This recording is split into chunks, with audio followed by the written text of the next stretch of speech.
with me, and my husband also, like, he never knew that he was into art either. Meanwhile, like, we're both artists. Like, Do you guys paint together? no, he's not a painter, but he's like you. Like, he's just eccentric, different, like, gets art, but like doesn't actually do it. You know what I mean? I paint. I used to so you paint a lot. That's I had so paintings cool. in my parents' house. That's awesome. And I told my mother when they moved out of their old house, I'm like, just get rid of it. She's like, are you kidding me? I am not throwing your art out. Never. And I'm like, okay, put it in a storage unit. And I guess let it collect dust until somebody wants it. But when I moved to New York after I got divorced, I was living in LA and I moved to New York right after I got divorced. I had the biggest urge to just buy these massive canvases in my little studio apartment and just paint like the craziest things I've ever painted in my life. That's so fun. Okay, I'm excited to see what happens one day. And some of them I kept and I shipped them here to Miami.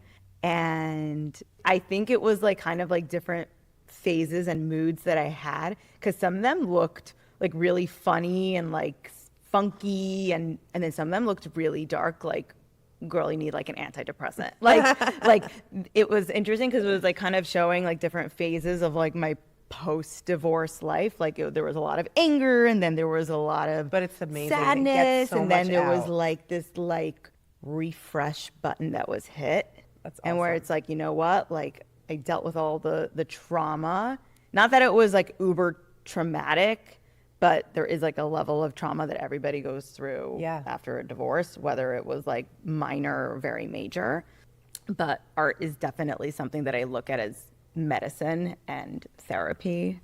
And yeah, I've been through every single therapy session, and then I leave and I'm like, okay, No, because that art accomplished goes nothing. into it's like it's like you're in the present, and it's like it's a body situation. It's like it's somatic. Like it's, you know, you're getting rid of it's amazing. What art did that to me too. Like I didn't even realize how much I needed to release. And then when I started painting, like I was like a machine.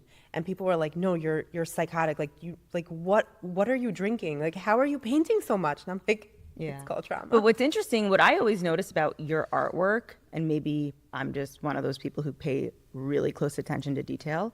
You love I that? have noticed your color palettes that you use and the strokes that you use. They're very soft. The colors used are like a lot of purples, a lot of light blue, a lot of like yellowish You tones. do pay attention. I love that. It was like everything is just very, what's the right word? I know It's what you mean. soft. Yeah. And I feel like looking at your artwork, it's like you could be painting something that isn't necessarily like a soft moment where like it's like a mother holding her baby, but it could be like more of like a Judaica inspired piece, but like you still add that like level of like serenity and like peace and calm.